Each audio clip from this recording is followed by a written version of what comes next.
Welcome to Suman TV.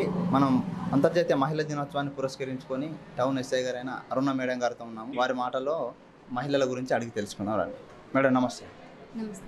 ముందుగా Suman TV ప్రేక్షకులందరికీ కూడా ఇంటర్నేషనల్ ఉమెన్స్ డే శుభాకాంక్షలు అండి. మీ అందరికీ మహిళ అంటే నాకు ముందుగా గుర్తొచ్చేది నా తల్లి, మా అమ్మగారు గుర్తొస్తారు. ఎందుకంటే she a uneducated women. But తను లైఫ్లో ఫేస్ చేసిన ప్రాబ్లమ్స్ అన్నీ నాకు చెప్పి, అమ్మ నువ్వు ఇలా ఉండాలి, నీ లైఫ్ ఇలా ఉండాలి అని చెప్పింది.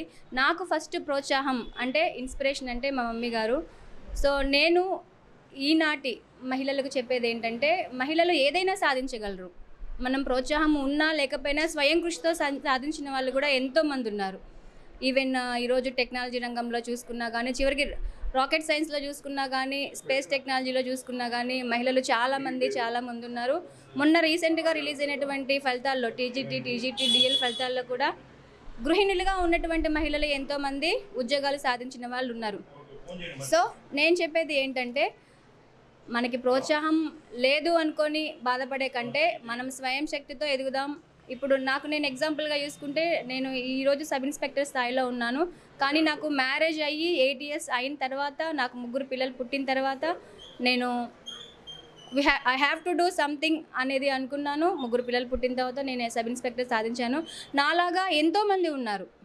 సో మీ అందరూ కూడా ఎంతోమంది పాజిటివ్గా ఈ రోజుల్లో ముందుకి వెళ్తున్న వాళ్ళు ఎంతమంది ఉన్నారో, ఈ జనరేషన్లో ఉన్న అమ్మాయిలకు, ఎస్పెషల్లీ నేను టీనేజ్లో ఉన్న అమ్మాయిలకు, వాళ్ళకు కూడా నేను ఇచ్చే సజెషన్ ఏంటంటే, please be focus on education. ఎందుకంటే నువ్వు రేపటి రోజు ఏదైనా రంగంలో రాణించాలి అని అంటే చదువు లేనిదే మనం ఏది చేయలేం. కాబట్టి మన తల్లిదండ్రులు, ఉపాధ్యాయులు, ఈ గవర్నమెంటు అమ్మాయిల మీద నమ్మకం పెట్టుకొని చదివిస్తున్నారు. సో అమ్మాయిలు మీరు ఎవరు కూడా పక్కదారి పట్టకుండా బాగా చదువుకొని మీ తల్లిదండ్రుల కలలు నెరవేరుస్తారని మనస్ఫూర్తిగా ఆశిస్తున్నా. ఎస్పెషల్లీ నేను టీచర్స్కి చాలా ధన్యవాదాలు చెప్పాలనుకుంటున్నానండి. ఎందుకంటే వాళ్ళు మాత్రమే, అది ఒక కలెక్టర్ గారు అవ్వనివ్వండి, డిస్ట్రిక్ట్ ఎస్పీ గారు కానివ్వండి, సబ్ ఇన్స్పెక్టర్ కానివ్వండి, ఇంకా ఏ స్పేస్ టెక్నాలజీలో ఉన్న వాళ్ళనైనా కానీ టీచర్లు మాత్రమే పిల్లల్ని ఆ విధంగా మౌల్డ్ చేయగలుగుతారు. కాబట్టి ఒక ఉపాధ్యాయురాలిగా ఉన్న ఒక మహిళ ఇంట్లో తన బాధ్యతలు నిర్వర్తిస్తూ, స్కూల్లో పిల్లలకి చదువులు చెప్తూ, వాళ్ళ జీవితంలో మీరు ఇలా ముందుకెళ్ళాలి అనేసి చాలా సూచనలు ఇస్తూ ఉంటారు. కాబట్టి I hats off teachers. So మనకి ఈ రంగంలో ఆపర్చునిటీస్ ఎన్ని ఉన్నాయో డిస్క్రిమినేషన్స్ కూడా ఉన్నాయి. బట్ ఆ డిస్క్రిమినేషన్స్ అన్నిటిని కూడా అధిగమించి మీరు ఇంకా ముందుకెళ్ళాలనేసి మనస్ఫూర్తిగా కోరుకుంటున్నాను. మేడం నమస్తే అండి. చెప్పండి మేడం, అంతర్జాతీయ మహిళా దినోత్సవం అసలు జరుపుకోవడానికి గల కారణం ఇది, అసలు ఎందుకు జరుపుకుంటారు? మహిళా దినోత్సవాన్ని పురస్కరించుకొని మహిళల ప్రాముఖ్యత. మహిళా దినోత్సవం అందరికీ నమస్కారం. ఇంటర్నేషనల్ ఉమెన్స్ డే సందర్భంగా మహిళలందరికీ నా తరపున మహిళా దినోత్సవ శుభాకాంక్షలు.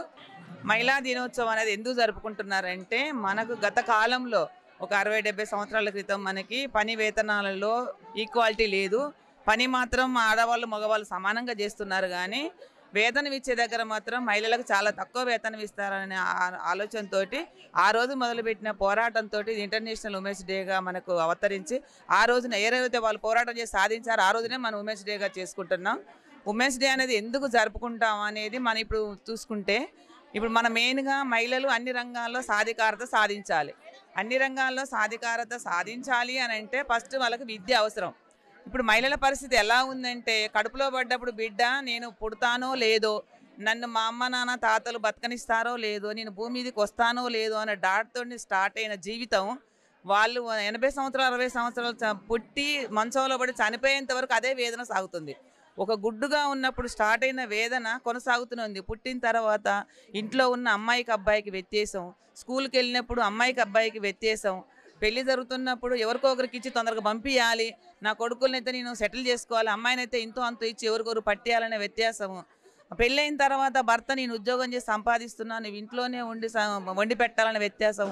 ఒకవేళ గృహిణి కాకుండా ఉద్యోగస్తురాలైతే తను బయట ఉద్యోగం చేస్తూ సంపాదిస్తూ మళ్ళీ ఇంట్లో పని చేయడము, కుటుంబాన్ని పోషించడము, అన్ని పనులు మీదేసుకొని సక్సెస్ఫుల్గా ఈరోజు ముందుకెళ్తున్నారంటే గ్రేటు. కానీ ఏదైతే మేము మహిళల కోసం చేస్తున్నామో, చట్టాలు చేసినామో, మహిళలకు మేము సపోర్ట్గా ఉన్నామంటున్న ఏ వ్యవస్థలు అనుకున్నంత సపోర్ట్గా ఉండడం లేదు. ఇప్పుడు మనకు 90% మహిళలు బాధకు గురైనా కూడా 5% 10% మహిళలు మాత్రమే బయటకు వస్తారు. ఆ బయటకు వచ్చి నాకు ఈ బాధ జరిగింది అని మనకి ఎక్కడైతే న్యాయం జరుగుద్దని అనుకుంటున్నామో ఆ వ్యవస్థ కాడికి పోతే ఆ వ్యవస్థలో ఆ న్యాయం జరగడం లేదు. కనీసం న్యాయం జరగకపోగా కనీసం ఆ వ్యక్తులకు రెస్పెక్ట్ లేదు అక్కడ.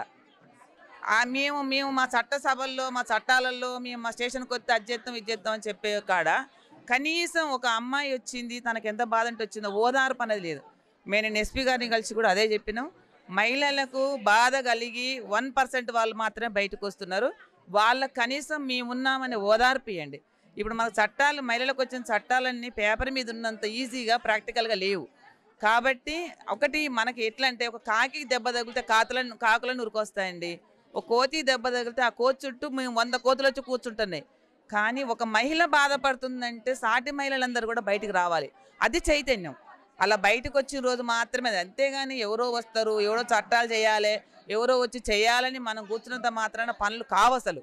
అందుకని నేను రిక్వెస్ట్ చేసేది ఏంటంటే, ఒకటి నానుడు ఉంది, మహిళకు మహిళే శత్రువు, అసలు మహిళకు మహిళ శత్రువు కాదు, మహిళకు మహిళ మిత్రువు, మహిళకు ఆపదొస్తే మేమందరం ఉన్నాం అనేటువంటి ఒక ధోరణి అనేది అందరు మహిళల్లో రావాలి. వాళ్ళందరూ బయటికి వచ్చి ఐక్యంగా మేమంతా ఒకటే, మేమందరం ఐక్యత అని కనుక మంచి మెసేజ్ని ఇవ్వగలిగి సపోర్టివ్గా ఉంటే ఇది చాలా సక్సెస్ఫుల్ అవుతుంది. ఒక మహిళా దినోత్సవం అనేది ఒక ఆట పాట లాగా ఇంకా అందరినీ ఇన్వాల్వ్ చేసి అసలు ఎవరికి ఏం బాధలు ఉన్నాయి అనేది కూడా ఒక నిజాయితీగా చేయాలి. ఏ పని చేసినా కూడా అదనేది రావాలనేది నేను మనస్ఫూర్తిగా కోరుకుంటూ ఈ సందర్భంగా ఉమెన్స్ డే సెలబ్రేషన్ చేసిన మా డిపార్ట్మెంట్ వాళ్ళకి మహిళా దినోత్సవం సందర్భంగా నా సాటి మహిళలందరికీ మహిళా దినోత్సవ శుభాకాంక్షలు చెప్తున్నాను. Thank you. సుమన్ టీవీ గారికి ప్రత్యేక ధన్యవాదాలు. ఎందుకంటే నేను సుమన్ టీవీ ఛానల్ బాగా చూస్తా. ఈ ఫేస్బుక్లో కానీ యూట్యూబ్లో కానీ ఎవరైనా ఒక వ్యక్తి ఒక సక్సెస్ఫుల్ మహిళలు ఈరోజు బాగా బయటకు వచ్చి వాళ్ళ వాయిస్ వాళ్ళు ఫేమస్ అవుతున్నారంటే, ఉదాహరణకు ఆ వంటలు చేసే అమ్మాయి ఒకటి, తర్వాత ఇళ్లల్లో ఉండి మన ఇంపాక్ట్ స్పీచ్ ఇచ్చే వాళ్ళు ఒకటి, తర్వాత ఆయుర్వేదిక్ వంటలు, వీళ్ళందరినీ మన సుమన్ టీవీ వాళ్ళు బాగా ఇంటర్వ్యూ చేసి ఫోకస్ చేయడమే కాదు, ఇది ఇలా ఉంది అనేది అవగాహన కూడా వస్తుంది. మేము కూడా చాలా ఇంపాక్ట్ అవుతున్నాం, అరే ఇట్లా ఉందా, ఇది బాగానే ఉంది అనేటువంటి ఇంపాక్ట్ వస్తుంది. కాబట్టి ప్రత్యేకంగా మహిళా దినోత్సవం సందర్భంగా ఈ సుమన్ టీవీ ప్రేక్షకులకు, సుమన్ టీవీ యాజమాన్యానికి అందరికీ ప్రత్యేక ధన్యవాదాలు తెలుపుతూ, మా మహిళల కోసం మీరు ఇంత వచ్చి ఇక్కడికి వచ్చి వాయి తీసుకున్నందుకు మీకు ప్రత్యేక ధన్యవాదాలు చెప్తున్నాను. ఇంకో విషయం నేను దీని ద్వారా తెలిపేది ఏంటంటే, నేను ఒక ఆర్గనైజేషన్ స్టార్ట్ చేశాను, Cheyutha women social service and support society అనేది. ఎందుకంటే ఒక ఎంప్లాయీగా నేను చేయలేంది, నేను సొసైటీ చేయాలనుకుంటున్నాను. నా ముందున్న మా అంగన్వాడీ టీచర్, మాకంతా ఎంప్లాయీస్ అందరూ మా తోడబుట్టులే. ఏ వేరియేషన్లు ఉన్నా కూడా ఒక అమ్మాయికి ఆపద వచ్చింది, వాళ్ళ హస్బెండ్ వేరే అమ్మాయితో ఇల్లీగల్ కాంటాక్ట్ పెట్టుకొని తన 6 నెలల నుంచి బాగా 3-3 పిల్లలను సాధలేక చాలా అవస్థపడుతుంటే మీ అమ్మాయిని తీసుకొని ఎస్ఐ గారిని కలిసాం, డిఎస్పీ గారిని కలిసాం, మన ఎస్పీ గారిని కలిసాం. మరి అమ్మాయికి మేము కేసు పట్టుకొని నా భర్త నా దగ్గర లేడు నాయన, వేరే అమ్మాయితో ఉన్నాడు, నా పిల్లలకి నేను అన్నం పెట్టలేకపోతున్నా, నేను మెడికల్ ఇష్యూ ఇప్పించలేకపోతున్నా అని వాళ్ళు మొత్తుకుంటే నీకేం కావాలమ్మా అని ఎదుర్కొచ్చి అడుగుతున్నారు. అంత దౌర్భాగ్యంగా ఉన్నాం మనం. ఏం కావాలనేది చెప్పి రిటర్న్కి ఇచ్చినా కూడా ఇంకా నీకేం కావాలని అడుగుతున్నారు. అది కరెక్ట్ కాదు. ఎవరైతే మన నమ్మకంగా చట్టసభల కాడికి వస్తారో వాళ్ళకు ఆ నమ్మకాన్ని పోనీయకోకుండా సపోర్ట్ చేస్తారని మనస్ఫూర్తిగా కోరుతూ ధన్యవాదాలు. Thank you. మేడం చెప్పండి, అసలు అంతర్జాతీయ మహిళా దినోత్సవం అంతర్జాతీయ మహిళా దినోత్సవం మహిళా మహారాణులకు మా యొక్క నమస్కారములు. అసలు ఈ మహిళా దినోత్సవంలో ఎందుకు జరుపుకుంటున్నామంటే, ప్రతి రంగంలో స్త్రీ అనేది ముందుండాలి. ఏ విషయాలకు దేనికి భయపడకూడదు. పురుషునితో సమానంగా స్త్రీ లేనిదే జననం లేదు, స్త్రీ లేనిదే గమనం లేదు, స్త్రీ లేనిదే జీవంలో సృష్టి లేదు, స్త్రీ లేనిదే ఈ సృష్టి లేదు. సృష్టికి మూలం స్త్రీ. ఆదిశక్తి పరాశక్తి అన్ని శక్తులకైంది స్త్రీ. ఆ స్త్రీది ఒక దేవతలాగా భావిస్తున్నారు ఈ రోజుల్లో. ప్రతి దాంట్లో చూసుకుంటే ఈరోజు మన గౌరవనీయ ముఖ్యమంత్రి గారు కూడా స్త్రీకి బస్సు అన్నిట్లో ఫ్రీ పెట్టారు. ప్రతి దాంట్లో ఈ హెలికాప్టర్ కాంచెలు మొదలు పెడితే మన వరకు అన్ని స్త్రీనే నడిపిస్తుంది. ప్రతి రంగాల్లో స్త్రీ ముందుంటుంది. కాబట్టి మనం ఏ విషయాలకు దేనికి భయపడొద్దు. మన ఉదాహరణగా తీసుకుంటే చాలామంది మహిళా మహారాణులు ఉన్నారు. ప్రతి దాంట్లో అన్నీ ముందుకు వస్తున్నారు, ముందు అన్నీ చేస్తున్నారు. కాబట్టి మన ఏ విషయానికి దేనికి భయపడకుండా మహిళల మనే ఒకలాంటి చిన్న చూపు ఆ ద్రోహణని దాన్ని పక్కకు దొలుపుకుంటూ మగవారి అహంకారానికి మహిళ బలి కాకుండా మగవారితో సమానం అనే హక్కును మహిళ తెచ్చుకోవాలి. అర్ధరాత్రి అయినా కూడా మహిళ మన స్వతంత్రంగా నడవాలి. వాడేం చేస్తాడు, వాడి లెక్కెంత అనే కాడికి రావాలి, వాడెంత మనమంతా. అసలు ఇక రానున్న రోజుల్లో అయితే మహిళను చూసే మగవాళ్ళు భయపడాలి. ఆ స్టేజ్లో మనం ఉండాలి. మగవారి అహంకారానికి బలి కాకుండా మన అంటూ మన ఉనికిని చాటి చెప్పుకోవాలి. ఇదే మహిళ యొక్క గొప్పతనం. అన్నిట్లో మహిళా మహారాణులే ముందుండాలని నా యొక్క విజ్ఞప్తి.